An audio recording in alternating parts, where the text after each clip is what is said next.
إن الحمد لله نحمده ونستعينه ونستغفره ونؤمن به ونتوكل عليه ونعوذ بالله من شرور أنفسنا ومن سيئات أعمالنا من يهده الله فلا مضل له ومن يضلله فلا هادي له ونشهد أن لا إله إلا الله وحده لا شريك له ونشهد أن محمدا عبده ورسوله أرسله بالحق بشيرا ونذيرا وداعيا إلى الله بإذنه وسراجا منيرا أما بعد أعوذ بالله من الشيطان الرجيم بسم الله الرحمن الرحيم وَأَتُوبُوا إِلَى اللَّهِ جَمِيعًا أَيُّهَا الْمُؤْمِنُونَ لَعَلَّكُمْ تُفْلِحُونَ صدق الله مولانا العظيم رب اشرح لي صدري ويسر لي أمري واحلل عقدة من لساني يفقهوا قولي۔ اللہ کا بہت بہت بڑا شکر ہے کہ اس نے ہمیں رمضان الکریم جیسی عظیم نعمت یہاں پہ عطا فرمائی ہے۔ ہم رمضان کے آخری مرحلوں سے گزر رہے ہیں۔ خطبہ جمعہ میں جو میں نے آپ کے سامنے سورہ نور کی ایک آیت تلاوت کی جس میں اللہ ایمان والوں کو دعوت دیتا ہے کہ توبہ کریں، استغفار کریں۔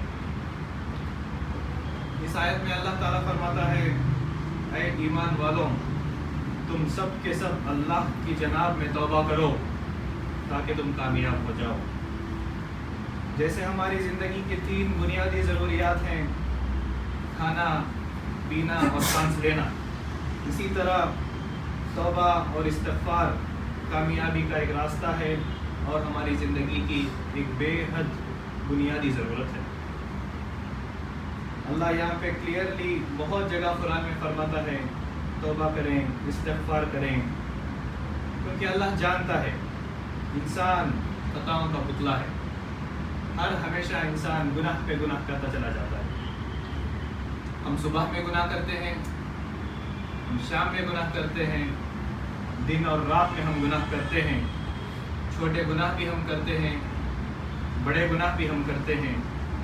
کچھ گناہ ہم بھول کر کرتے ہیں، کچھ گناہ ہم جان بوجھ کر بھی کر ڈالتے ہیں۔ اللہ تبارک و تعالیٰ انسان کو زمین میں بھیجنے سے پہلے آسمان سے ہی توبہ کا اور استغفار کا سلیقہ سکھا کے بھیجا۔ دنیا میں جب پہلے انسان آئے، پہلی ان کی غلطی ہوئی اور پہلا توبہ انہوں نے فرمایا۔ قرآن کہتا ہے توبہ کرنے کے الفاظ اللہ رب العزت نے سکھایا۔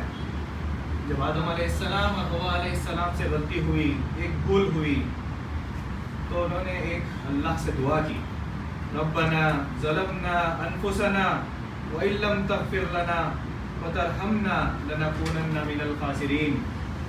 اے اللہ، ہم نے آپ پر ظلم کیا ہے، آپ اگر ہمیں معاف نہ کریں گے، آپ اگر ہمیں رحمت کے سائے میں جگہ نہیں دیں گے تو ہم نقصان اٹھانے والوں میں سے ہو جائیں گے۔ یہ عاجزی، یہ آیت، یہ توبہ کا سلیقہ کس نے سکھایا؟ اللہ نے آدم علیہ السلام کو یہ توبہ کا سلیقہ سکھایا۔ تو قرآن میں ہی اللہ تعالیٰ یوں فرماتا ہے کہ آدم علیہ السلام نے اپنی خطا کے بعد رب العالمین سے کچھ الفاظ سیکھے، کچھ کلمات حاصل کیے اور انہی کے ذریعے انہوں نے اللہ سے توبہ کی، یعنی کہ انہوں جو وہ گناہ کیے تھے کہ اللہ نے انہیں فرمایا تھا کہ اس پیڑ کے پاس نہ جاؤ، یہاں کا پھل نہ کھاؤ، تو ان سے وہ خطا ہو گئی اور اللہ نے ہی انہیں سکھایا کہ توبہ کس طریقے سے ہمیں کرنا چاہیے۔ اللہ جانتا ہے کہ انسان گناہوں کا بے حد بہت بڑا پتلا ہے۔ تو ریٹریٹ کرتا ہوں میں کہ دنیا میں بھیجنے سے پہلے انسان کو اللہ نے توبہ کا طریقہ سکھا دیا۔ قرآن پڑھیں، قرآن میں اللہ کبھی بھی ایسا نہیں کہتا کہ میرے وہ بندے ہیں جو گناہ نہیں کرتے۔ اللہ never Cs in the Quran my بندے، my people are not those who never do any گناہ۔ اللہ اپنے پسندیدہ بندوں کا تعارف قرآن میں جگہ جگہ یوں فرماتا ہے، میرے بندے کی پہچان یہ ہے کہ وہ جب بھی گناہ کرتے ہیں، جب بھی وہ کوئی خطا کرتے ہیں تو وہ فوراً توبہ کی طرف رجوع ہو جاتے ہیں۔ رب کے بندوں کا تعارف، جو متقی بندے ہیں، جو خدا ترس بندے ہیں، جو چہیتے بندے ہیں، ان کا تعارف اللہ نے کبھی بھی ایسا نہیں فرمایا کہ وہ گناہ کرتے ہی نہیں۔ جب بھی وہ گناہ کرتے ہیں تو اصرار نہیں کرتے۔ اصرار کا مطلب کیا ہے؟ ایک بار ہم نے گناہ کیا، پھر ہم وہ ریپیٹ گناہ کر رہے ہیں، پھر سے کر رہے ہیں، پھر سے کر رہے ہیں، ایسے نہیں ہے۔ لیکن یہاں پہ کلیئرلی 10 آیات آپ کو قرآن میں ملیں گے۔ اللہ فرماتا ہے جیسے ہی، اس کا مطلب یہ ہے کہ جیسے ہی ہمارے سے گناہ ہو ہم اس میں توبہ میں ڈیلے نہیں کریں گے۔ سورہ آل عمران کی ایک آیت ہے جہاں پہ رحمان کے بندوں کا کچھ تعارف کہا گیا، رحمان کو بندوں کا انٹروڈکشن دیا گیا۔ جب بے حیائی کے کام بندے کرتے ہیں، گناہ کر کے اپنے آپ پہ ظلم ڈھا لیتے ہیں، تو فوراً اللہ کی یاد کرتے ہیں۔ اللہ کو یاد کرنا، اللہ کے عذاب کو یاد کرنا، اللہ کی عظمت انہیں یاد آ جاتی ہے، اللہ کا خوف ان کے دل پہ طاری ہو جاتا ہے، فوراً وہ استغفار کے لیے جڑ جاتے ہیں، استغفار کے لیے آگے بڑھ جاتے ہیں۔ ایسا نہیں ہے کہ گناہ کی معافی مانگنے کے لیے کچھ کنڈیشنز ہیں، ہم ایسے ہی کریں گے، نماز کے بعد ہی ہم دعا کریں گے، فرض نماز کے بعد ہی ہم دعا کریں گے۔ ہم چلتے پھرتے بھی دعا کر سکتے ہیں، بیٹھے ہوئے۔ کچھ گناہ ہمیں کچھ یاد بھی نہیں رہتے، کچھ یاد رہ جاتے ہیں۔ جب بھی کوئی گناہ ہمیں یاد آ جاتا ہے تو فوراً توبہ کرنے کی ضرورت ہے۔ لیکن گناہ پر اصرار کرنا یہ بہت بڑی چیز ہے۔ سورہ اعراف میں اللہ فرماتا ہے متقی بندوں کی یہ پہچان ہے جو وہ شیطان کے وسوسوں کے زد میں آ جاتے ہیں، غلطیاں کر لیتے ہیں۔ شیطان جو وسوسے ڈالتا ہے، جو دلوں میں خیال ڈالتا ہے، تو انہیں فوراً عذاب جہنم یاد آ جانا چاہیے۔ لیکن ہم بارہا دیکھتے ہیں، یہ ایک ہمارا ایکسپیکٹیشن ہے رمضان الکریم میں کہ شیطانوں کو اللہ نے بند کر دیا۔ بے شک بڑے بڑے شیطانوں کے ہاتھوں میں زنجیریں ڈال کے اللہ نے انہیں بند کر دیا ہے، لیکن چھوٹے چھوٹے شیطان پھر بھی کھلے گھومتے ہیں۔ اسی لیے ہم دیکھتے ہیں کہ رمضان میں بھی تھوڑے گناہ، جھگڑے، فساد اور جس طریقے کے بھی گناہ ہیں، چغلی کرنا، کسی اور کے بارے میں بھلا برا کہنا، سب چیز یہاں پہ چلتا ہے۔ ہاں، اس کا جو انٹینسٹی ہے، اس کی جو فریکوینسی ہے کم ہو جاتی ہے، لیکن پھر بھی رمضان میں بھی یہ گناہ دیکھنے کو ملتے ہیں۔ کیوں؟ کیونکہ چھوٹے شیطان پھر بھی یہ ہیں، لیکن ہمارا دل بھی اتنا سخت ہو چکا ہے، اتنا ڈارک ہو چکا ہے کہ ہمارے جو گناہ ہوتے ہیں ہمیں یاد بھی نہیں آتے۔ جیسے ہی شیطان کے وسوسے ہمارے دل میں آ جاتے ہیں، ہم وہ گناہ بھی کر ڈالتے ہیں۔ اس کی بے شک ضرورت ہے کہ ہم عذاب جہنم کو یاد کریں، حشر کے دن کو یاد کریں اور ہماری آنکھیں کھل جائیں۔ ایسا نہیں ہے کہ ہم گناہ پہ گناہ کرتے چلے جا رہے ہیں، کوئی دیکھ نہیں رہا ہے، ایسا نہیں ہے۔ دو فرشتے بیٹھے ہیں ہمارے اوپر جو ہمیشہ ہماری چیزوں پہ لکھ رہے ہیں، کیا ہم گناہ کر رہے ہیں، کیا ہم نیکی کر رہے ہیں، لکھ رہے ہیں۔ مومن گناہ کو ایک پہاڑ کی مانند جانتا ہے۔ اس کا کیا مطلب ہے کہ کوئی گناہ کو چھوٹا نہیں جاننا چاہیے۔ ہم نے کوئی گناہ کر دیا، کیا وہ چھوٹا ہے؟ نہیں جاننا چاہیے۔ کوئی بھی گناہ ہمارے سے سرزد ہو جائے، اس کو ہم بڑا جانتے ہوئے مداوت کر لیں، اللہ کے پاس گڑ گڑائیں۔ اب جیسے کہ آخری عشر رمضان کا چل رہا ہے، اس کی یہ بے حد ضرورت ہے کہ ہم اللہ کے ساتھ رجوع ہو جائیں، قرآن کی تلاوت کریں، توبہ کریں، استغفار کریں۔ رب کے سامنے، رب العزت کے سامنے اگر ہم گڑ گڑا نہیں رہیں گے تو کہاں پہ ہم جا کے کس کا دروازہ کھٹکھٹائیں؟ تو اللہ، جیسے میں نے فرمایا کہ گناہ جو بھی ہوتے ہیں، جو گنہگار بندے ہوتے ہیں، وہ اصرار نہیں کیا کرتے، وہ گناہ کے ساتھ نہیں رہتے۔ جب بھی وہ گناہ کر ڈالتے ہیں تو ان کے دل میں کچھ ایسا کنفیوژنس رہتے ہیں، ان کے دل میں بے حد ان کے دل میں جو ہے ایک تکلیف رہتی ہے، سکون نہیں رہتا، رات میں نیند نہیں آتی۔ تو ایسے ہی بندوں کا تعارف یہاں پہ کلیئرلی فرمایا گیا۔ رب سے دعا مانگنے کی بے حد ضرورت ہے۔ اے اللہ، مجھ میں اور گناہ میں اتنا فاصلہ پیدا کر دے جتنا فاصلہ مشرق اور مغرب کے درمیان، مجھے اس طرح پاک کر دے جیسے سفید کپڑا پاک ہو جاتا ہے۔